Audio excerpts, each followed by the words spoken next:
Hola, bienvenidos a Curiosidad Relativa, un canal dedicado a la recopilación de datos curiosos. Gracias por comentar el video, nos ayuda para que el algoritmo de YouTube nos trate mejor.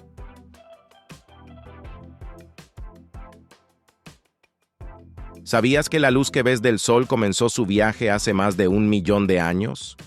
Así es. Aunque parece que la luz solar nos baña de manera instantánea, la realidad es que la historia de cada rayo de sol es mucho más larga y fascinante. Todo comienza en el corazón del Sol, un lugar tan caluroso que las temperaturas alcanzan los 15 millones de grados Celsius. Aquí es donde se produce la magia.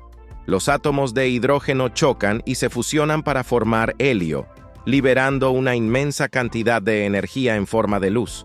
Pero lo curioso es que esta luz no puede simplemente escapar del Sol y viajar hasta nosotros. El viaje es mucho más complicado de lo que podrías imaginar. Cuando un fotón, una pequeña partícula de luz, nace en el núcleo del Sol, está rodeado de un entorno tan denso que no puede avanzar en línea recta. Es como intentar salir de un laberinto gigantesco. Estos fotones están constantemente siendo absorbidos y reemitidos por las partículas que forman el Sol, como protones y electrones. Es un proceso interminable de rebotes en todas direcciones, conocido como difusión radiativa. Cada vez que un fotón intenta avanzar, choca con otra partícula y cambia de rumbo. En lugar de salir disparado hacia el espacio, su viaje se convierte en una caminata interminable por el interior del Sol. Este caos puede durar entre 100.000 y más de 1 millón de años. Imagina eso. La luz que está llegando a tus ojos en este momento fue creada mucho antes de que la humanidad siquiera existiera. Pero cuando los fotones finalmente logran escapar del núcleo denso, llegan a una región llamada zona de convección. Aquí las cosas cambian un poco. Esta zona funciona más como una olla de agua hirviendo. El material caliente sube a la superficie y cuando se enfría, vuelve a bajar, transportando la energía del Sol. Los fotones son arrastrados en este proceso y poco a poco se acercan más y más a la superficie. Después de tanto esfuerzo, finalmente están listos para escapar. Una vez que alcanzan la fotosfera, la superficie visible del Sol, los fotones son liberados hacia el espacio. Ahora sí, es una carrera a toda velocidad. Atraviesan el vacío del espacio a la velocidad de la luz, casi 300.000 kilómetros por segundo. A esta velocidad, solo tardan 8 minutos y 20 segundos en recorrer los 150 millones de kilómetros que separan al Sol de la Tierra. En otras palabras, la luz que te llega hoy comenzó su viaje en el núcleo del Sol hace muchísimo tiempo, pero los últimos minutos de su travesía son rapidísimos. Así que, la próxima vez que sientas los cálidos rayos del Sol sobre tu piel, recuerda que estás sintiendo el resultado de un viaje increíble que comenzó hace más de 1 millón de años. Y ahora dime, ¿no te parece asombroso que una partícula de luz pueda tardar tanto tiempo en salir de una estrella y, sin embargo, llegar hasta ti en solo unos minutos? ¿Sabías que el yogurt, ese delicioso y cremoso alimento que disfrutamos hoy, tiene sus raíces en prácticas ancestrales de más de 4.000 años? Su historia comienza en la actual Turquía, donde los antiguos habitantes, quizás sin darse cuenta, dieron origen a uno de los alimentos más icónicos del mundo. De hecho, la palabra yogurt proviene del turco yoğurt, que significa amasar, una referencia al proceso de mezclar la leche fermentada hasta obtener su textura cremosa. Pero el yogurt no solo pertenece a esa región. También se cree que su consumo se extendía en Asia Central y los Balcanes desde el 4500 a.C., convirtiéndose en un elemento clave de la dieta de los pueblos nómadas. Lo más fascinante es que el yogurt probablemente surgió antes de que la humanidad adoptara la agricultura. Para los pueblos nómadas ganaderos, la leche era un alimento esencial, pero debido a su rápida descomposición, encontrar una forma de conservarla era vital. Aquí es donde entra en escena el yogurt. La leche, al ser transportada en sacos de piel animal, fermentaba naturalmente debido al calor y a la presencia de bacterias beneficiosas en los sacos. Imagina el asombro de esos primeros nómadas al descubrir que no solo podían conservar la leche por más tiempo, sino que además, esta nueva sustancia fermentada era deliciosa y muy nutritiva. Con el tiempo, aprendieron a replicar el proceso simplemente añadiendo leche fresca a los sacos ya usados. Este mágico alimento no pasó desapercibido para las civilizaciones antiguas.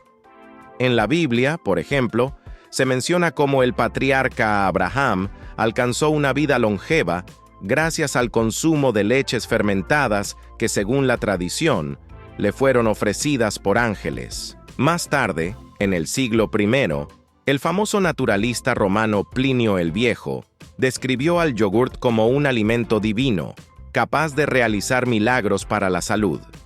Incluso el médico griego Galeno, en el siglo II, destacó sus efectos positivos en la digestión, afirmando que podía calmar el estómago y regular el tránsito intestinal. Sin embargo, fue en el siglo XX cuando el yogurt conquistó al mundo moderno. El bacteriólogo ruso Ilya Mechnikov, ganador del Premio Nobel en 1908, observó que los campesinos de los Balcanes que consumían yogurt regularmente gozaban de una vida saludable y longeva. Curioso por este fenómeno, estudió las bacterias responsables de la fermentación del yogurt y descubrió que no solo mejoraban la salud intestinal al combatir la diarrea en los niños, sino que también aportaban vitaminas del complejo B. Mechnikov llegó a describir el yogurt como un elixir anti-envejecimiento, dándole una imagen de alimento milagroso en su época. Gracias a estos estudios, el yogurt comenzó a popularizarse. En 1917, Isaac Carazo vio una oportunidad de negocio y comenzó a producir yogurt de manera industrial en Barcelona, vendiéndolo en farmacias como un alimento saludable. Su hijo, Daniel Carazo, expandió el negocio a los Estados Unidos en los años 40, y para los años 50, el yogurt se vendía en lecherías y tiendas de alimentos. Así, lo que comenzó como una simple práctica de fermentación, se convirtió en un alimento básico en todo el mundo, presente en la mayoría de los hogares hasta el día de hoy. Y ahora que conoces el fascinante viaje del yogurt a lo largo de la historia, ¿te has preguntado cuántos otros descubrimientos importantes en la alimentación surgieron por puro accidente? ¿Sabías que una de las expediciones más ambiciosas de la historia terminó en una tragedia que aún resuena en los hielos del Ártico? La expedición Franklin, que zarpó en 1845 con 2 naves, la Erebus y la Terror, y 129 valientes tripulantes, tenía una misión clara: encontrar el misterioso pasaje del noroeste, una ruta que prometía acortar el trayecto entre Europa y Asia. Sin embargo, lo que se suponía sería una aventura exitosa, terminó siendo una pesadilla de envenenamiento, canibalismo y una lucha desesperada por sobrevivir en las inhóspitas tierras del Ártico. El capitán John Franklin, un experimentado explorador polar, lideraba esta ambiciosa expedición con todo lo necesario para resistir. Las naves habían sido equipadas con cascos reforzados en hierro, motores de vapor y provisiones para 3 años. Todo indicaba que el éxito estaba asegurado. Pero el Ártico, con su frío implacable y vastos paisajes helados, tenía otros planes. Tras zarpar en mayo de 1845, las naves fueron vistas por última vez en julio de ese mismo año en la bahía de Baffin. Después, solo siguió el silencio. Pasaron años sin noticias, hasta que en 1850 se encontraron los primeros rastros del trágico destino de la expedición. En la isla de Beechey se hallaron tumbas de 3 tripulantes y un campamento abandonado. Los cuerpos, congelados en el hielo, revelaron signos de desnutrición y envenenamiento por plomo, causado probablemente por las latas de comida que llevaban. Pero lo más impactante estaba por venir. Los inuit locales informaron haber visto a los hombres de la expedición morir de hambre, y algunos incluso recurrieron al canibalismo en su intento desesperado por sobrevivir. Décadas después, la ciencia ha logrado desenterrar más secretos congelados en el Ártico. En 1981, un equipo de investigadores descubrió que los cuerpos de los tripulantes contenían niveles peligrosos de plomo, lo que debilitó su resistencia al frío extremo. Pero fue en 2014 cuando el misterio dio un giro crucial. Se encontraron los restos del Erebus y 2 años después, los de la Terror. Ambos barcos estaban atrapados en el hielo, lo que obligó a la tripulación a abandonarlos tras pasar varios inviernos congelados. Lo más aterrador, sin embargo, fue el hallazgo de restos humanos con marcas de corte, confirmando que los últimos sobrevivientes se vieron obligados a comer la carne de sus compañeros para intentar prolongar su vida. Uno de esos desafortunados fue el capitán James Fitzjames, segundo al mando después de la muerte de Franklin, cuyo ADN fue identificado en una mandíbula hallada en 1993. Este trágico episodio, que inicialmente parecía un simple desastre de navegación, terminó revelando una historia de desesperación y supervivencia en el lugar más hostil de la Tierra. Y ahora, con cada nuevo descubrimiento, nos preguntamos: ¿qué otros secretos guardan los hielos del Ártico, esperando ser desenterrados? ¿Sabías que el famoso cinturón de castidad, ese artefacto que supuestamente se utilizaba en la Edad Media para controlar la fidelidad de las mujeres, en realidad es más un mito que una realidad histórica? A pesar de lo que hemos visto en películas o leído en novelas, no hay pruebas sólidas de que estos cinturones hayan sido usados en esa época. La primera mención gráfica de un cinturón de castidad aparece en el Bellifortis, 1405, un tratado militar escrito por Conrad Kieser. Sin embargo, los historiadores coinciden en que esta imagen tenía un tono más satírico que real. En lugar de ser una herramienta seria, parece haber sido una burla de los maridos obsesionados con la fidelidad de sus esposas. El mito del cinturón de castidad medieval ganó fuerza en el siglo XIX, cuando museos y coleccionistas empezaron a exponer estos artefactos para atraer la curiosidad del público. En esa época, había una fascinación por los supuestos instrumentos de tortura de la Edad Media, y los cinturones de castidad encajaban perfectamente en esa narrativa. El problema es que la mayoría de los cinturones que vemos hoy en museos como el Museo Británico o el Museo de las Torturas de Ámsterdam no son más que falsificaciones fabricadas para satisfacer la demanda de objetos históricos curiosos. De hecho, los estudiosos como el historiador Albrecht Classen han demostrado que la mayoría de estos artefactos se crearon en el siglo XIX, mucho después del período medieval.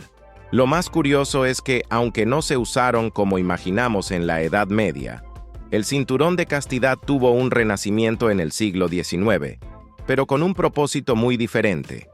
En esta época, los médicos victorianos estaban obsesionados con los peligros de la masturbación, que consideraban perjudicial para la salud mental y física. Para prevenirla, se diseñaron y patentaron cinturones tanto para hombres como para mujeres, con el objetivo de impedir el autoerotismo.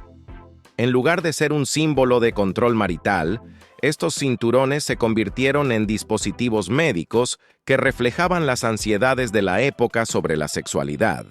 Incluso, el antropólogo Eric John Dingwall documentó varios casos en los que se recomendaron estos cinturones para controlar los impulsos sexuales en jóvenes y adultos. Y no termina ahí.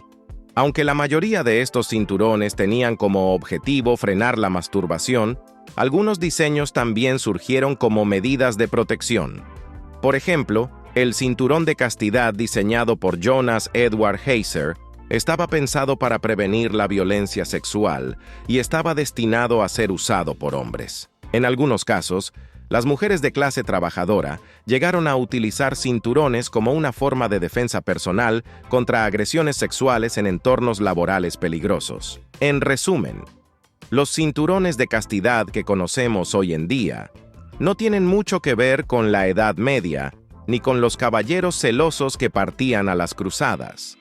En realidad, son el resultado de una mezcla de mitos, invenciones del siglo XIX y la preocupación victoriana por la moral sexual. Entonces, la próxima vez que te encuentres con uno de estos artefactos en un museo, te preguntarás qué otras historias del pasado han sido fabricadas y cómo han llegado a convertirse en parte de nuestro imaginario colectivo. ¿Sabías que la vida en el salvaje oeste no era solo tiroteos y persecuciones de forajidos, sino también una lucha diaria por la supervivencia? Aunque las leyendas de vaqueros y ciudades sin ley siguen capturando nuestra imaginación, la realidad de los colonos que se aventuraron en esta frontera era mucho más dura y compleja. Desde las tierras áridas de Arizona hasta las imponentes montañas rocosas, el oeste estadounidense era un mosaico de paisajes que ofrecía oportunidades, pero también enormes desafíos. La vida cotidiana en el salvaje oeste estaba marcada por el aislamiento y el esfuerzo constante. Muchos colonos llegaban en busca de un futuro mejor gracias a la Homestead Act de 1862, que ofrecía tierras gratis si las trabajaban durante 5 años. Pero lo que encontraron fue una existencia difícil.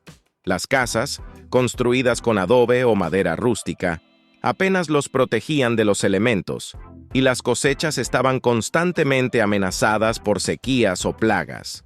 Las mujeres no solo cuidaban de sus familias, sino que también participaban activamente en las labores del campo, ordeñando vacas y cultivando alimentos, todo en un entorno donde la soledad y el peligro eran constantes. Uno de los aspectos más oscuros del salvaje oeste fue el constante conflicto con las naciones indígenas que fueron violentamente desplazadas de sus tierras ancestrales. Tribus como los Sioux, Cheyenne y Comanches sufrieron masacres y persecuciones, mientras los colonos ocupaban sus territorios. Esta parte trágica de la historia es un recordatorio de que, aunque el oeste era una tierra de promesas para algunos, también fue un lugar de gran sufrimiento para otros. Los vaqueros y los mineros, por otro lado, representaban los aspectos más icónicos de la vida en el oeste.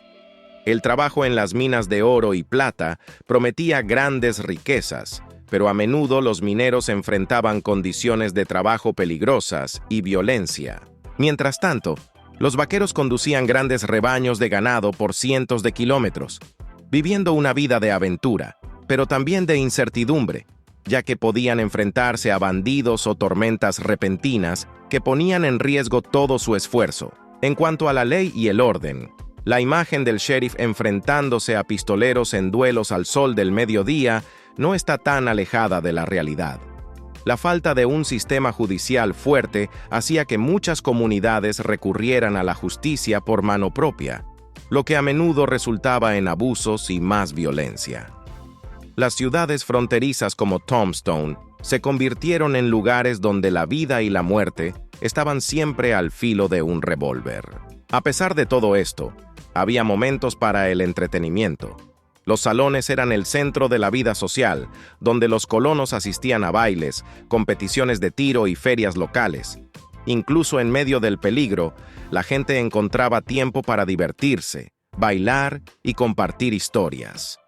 Las mujeres, aunque a menudo restringidas por las normas sociales de la época, también jugaban un papel activo en la organización de eventos comunitarios y celebraciones religiosas. La dieta de los pioneros era simple pero efectiva.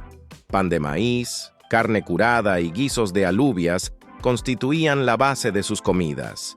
Los vaqueros dependían del café y las conservas mientras recorrían las vastas praderas, y los mineros sobrevivían con productos en salazón. Era una vida de frugalidad, donde cada alimento era preciado y nada se desperdiciaba. El salvaje oeste era un lugar donde la aventura y el peligro se entrelazaban en cada aspecto de la vida diaria. Pero, ¿alguna vez te has preguntado cómo esa lucha por la supervivencia y el constante enfrentamiento con lo desconocido moldearon el carácter de los pioneros y su legado en la historia de Estados Unidos? ¿Sabías que ahora es posible detectar huellas dactilares invisibles directamente en la escena del crimen gracias a un material tan pequeño que podría caber en una partícula de polvo? Así es. Un equipo de científicos ha desarrollado un nanomaterial fluorescente que podría cambiar para siempre la ciencia forense. Las huellas dactilares latentes, esas marcas invisibles que dejamos sin darnos cuenta, son cruciales para resolver crímenes, pero hasta ahora eran difíciles de detectar sin llevarlas a un laboratorio. Pero con esta nueva tecnología, todo eso ha cambiado. Este nanomaterial, llamado MCM41, es una combinación de nanopartículas de sílice, quitosano y un compuesto fluorescente llamado dancilglicina. ¿Qué tiene de especial? Bajo luz ultravioleta brilla intensamente, revelando las huellas dactilares más tenues en superficies como metal, vidrio, plástico e incluso objetos tan complicados como billetes. Esto no solo mejora la visibilidad, sino que permite a los expertos ver detalles tan finos que antes eran imposibles de capturar, lo que aumenta la precisión en las investigaciones criminales. Imagina lo revolucionario que es poder detectar huellas dactilares directamente en el lugar de los hechos. Los métodos tradicionales requerían que las pruebas fueran recogidas y luego enviadas a laboratorios especializados, lo que podía tomar días o incluso semanas. Pero ahora, con este nuevo material, los investigadores forenses pueden hacer todo in situ, acelerando las investigaciones, y lo más importante, sin perder tiempo valioso que podría costar resolver un caso. Esto reduce los errores, minimiza el riesgo de contaminación de las pruebas y permite actuar con rapidez cuando el tiempo es clave. Además, este avance no se limita solo a la ciencia forense. El material tiene potencial para usarse en una variedad de campos donde la identificación precisa es esencial. Desde la seguridad en aeropuertos y edificios hasta el control de acceso en eventos, las aplicaciones parecen ser infinitas. Y lo más impresionante es que esta tecnología está diseñada para ser fácil de usar en prácticamente cualquier entorno, incluso en lugares donde los recursos de laboratorio son limitados. Este nanomaterial no solo captura la esencia de la ciencia avanzada, sino que democratiza su uso, haciéndolo accesible para más investigadores en el campo. ¿Te imaginas cómo sería el futuro de las investigaciones criminales si pudieras identificar a un sospechoso o resolver un crimen en cuestión de minutos sin salir de la escena? ¿Cuáles podrían ser los próximos grandes avances que transformen aún más el mundo de la ciencia forense? ¿Sabías que podrías estar bebiendo microplásticos en tu vaso de agua sin siquiera darte cuenta? Así es.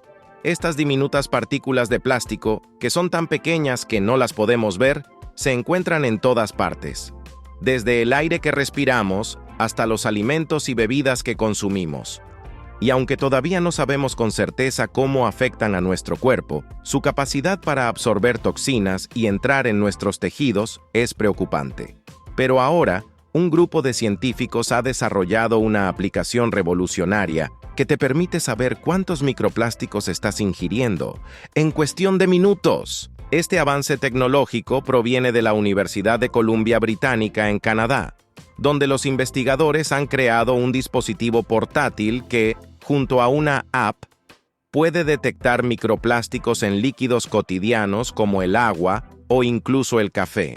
Utilizando un etiquetado fluorescente, el dispositivo hace que las partículas de plástico brillen bajo la luz LED, lo que permite medirlas con precisión. Lo mejor de todo es que no necesitas ser un experto. Cualquiera puede usar este dispositivo para analizar sus bebidas y descubrir qué cantidad de microplásticos contienen. El dispositivo es tan sencillo como fascinante. Una pequeña caja biodegradable impresa en 3D que contiene un microscopio digital y una luz LED verde. Solo necesitas una gota de agua y tu smartphone para comenzar a detectar plásticos tan pequeños que son invisibles a simple vista. Las pruebas con vasos desechables de poliestireno revelaron que liberan millones de partículas de plástico, mucho más pequeñas que el grosor de un cabello humano. Esto nos hace reflexionar sobre la cantidad de plástico que estamos ingiriendo sin darnos cuenta. Y aunque, por ahora, el dispositivo está diseñado para detectar poliestireno, con pequeños ajustes en el algoritmo de inteligencia artificial, también puede identificar otros tipos de plástico, como el polipropileno o el polietileno. Este invento no solo nos permite conocer mejor el impacto del plástico en nuestra vida diaria, sino que también puede ayudarnos a reducir nuestro consumo de productos plásticos, optando por alternativas más sostenibles como el vidrio o el acero inoxidable. Este descubrimiento nos plantea una pregunta inquietante.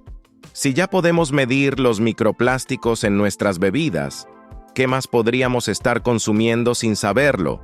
¿Y cómo afectará esto a nuestra salud a largo plazo?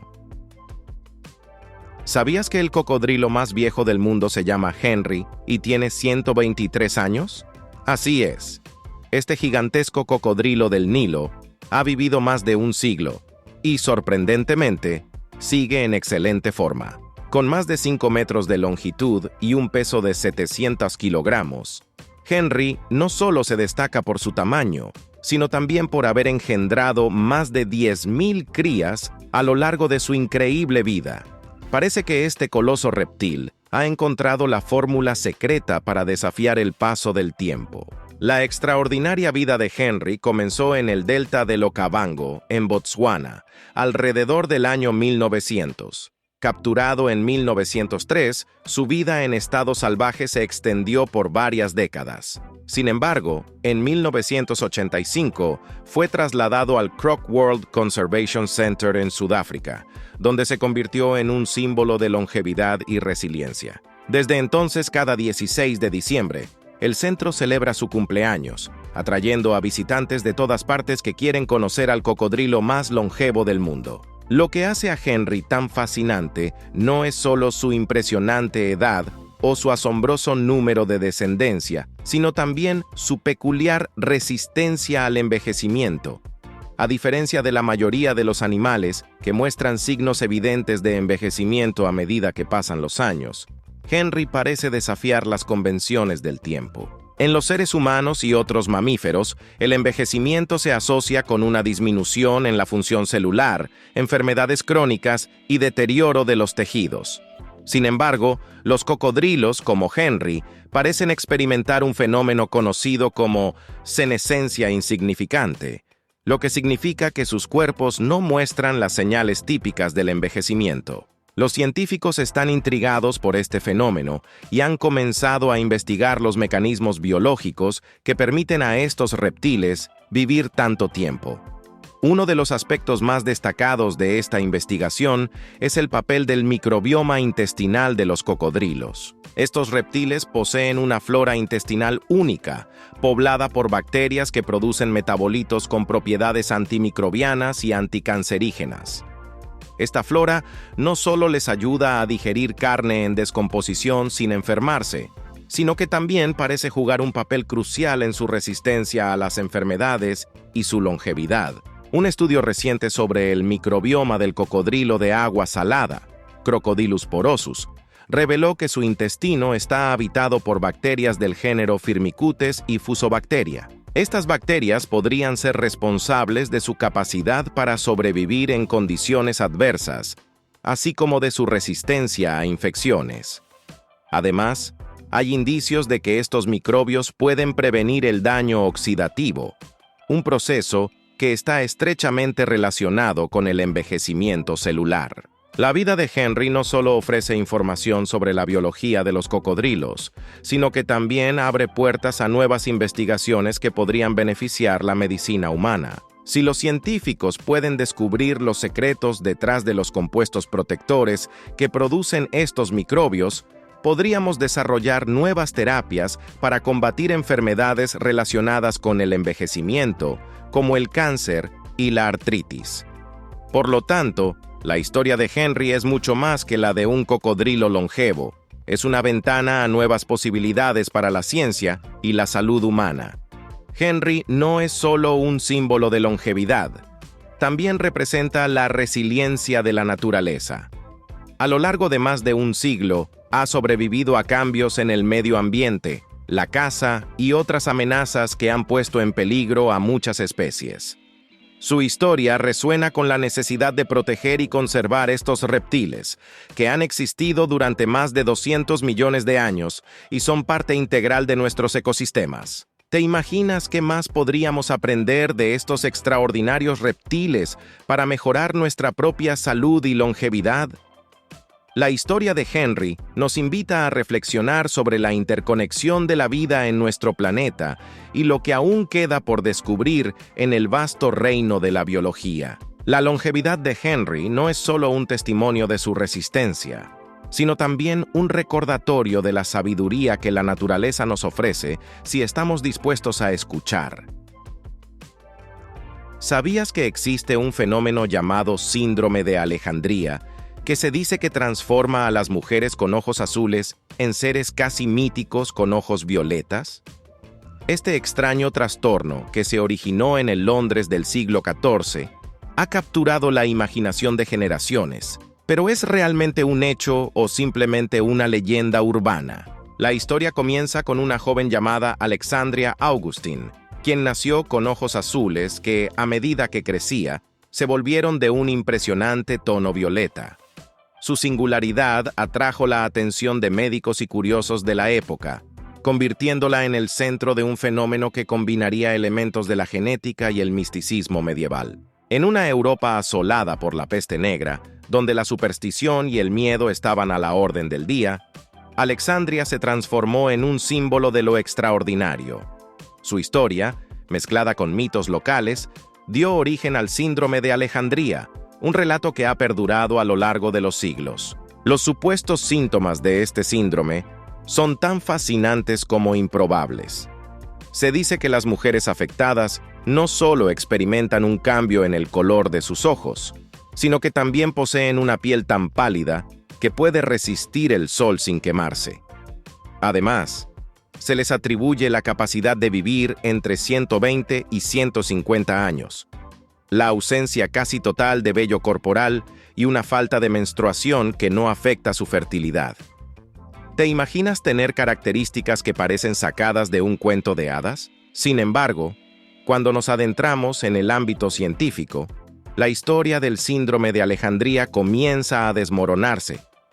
Los especialistas han encontrado que las características atribuidas a este síndrome carecen de fundamento biológico.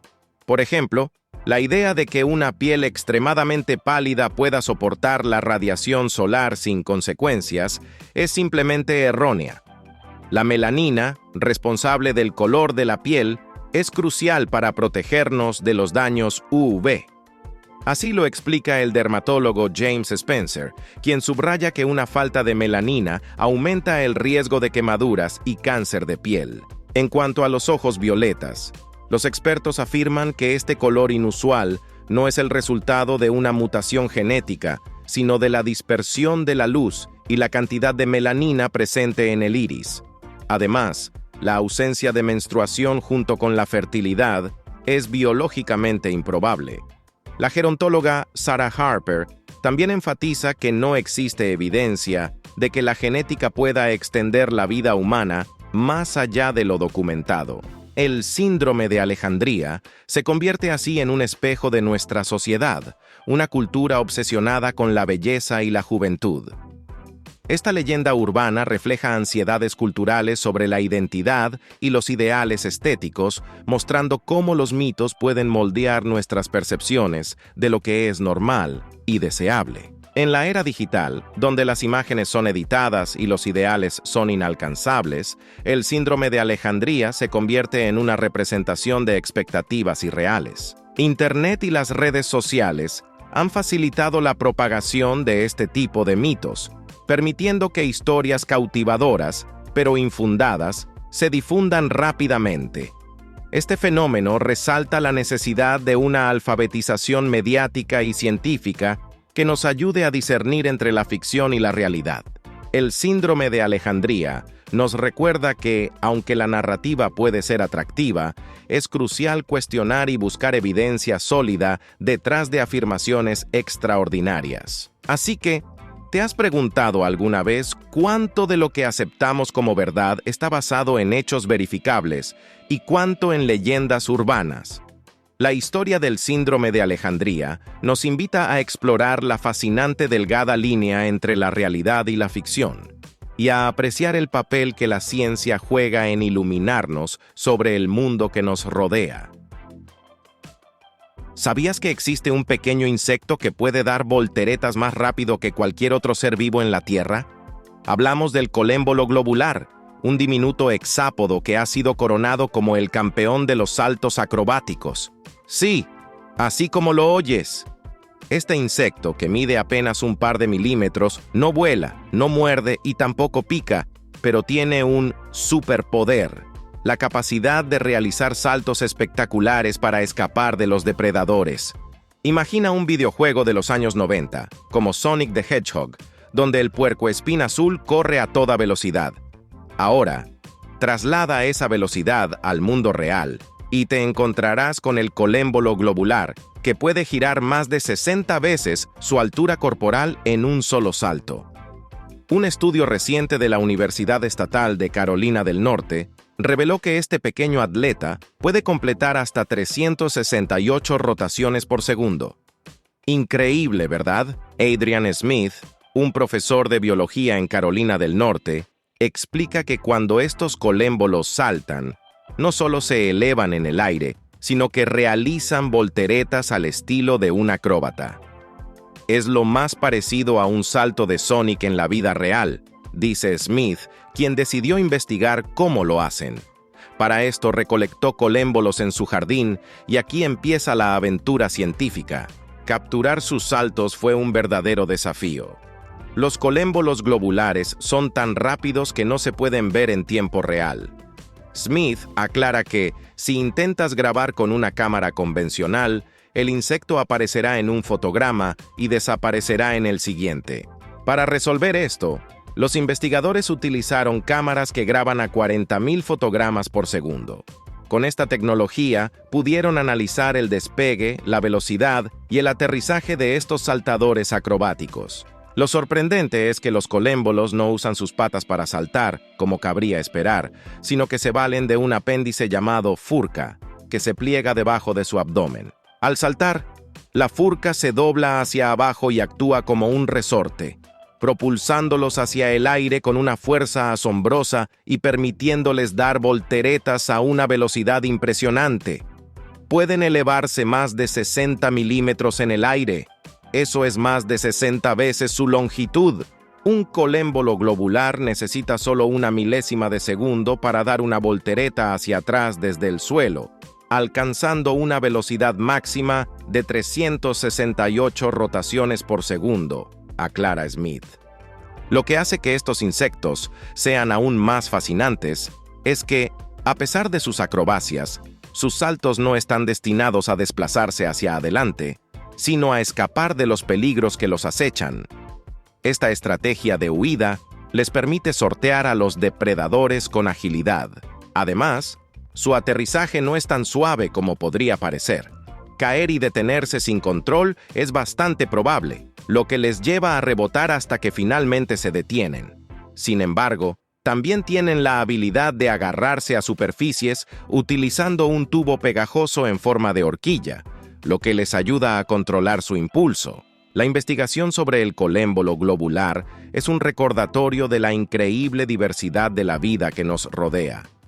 Este es un gran ejemplo de cómo podemos encontrar organismos fascinantes, muchos de los cuales aún no han sido descritos, dice Smith.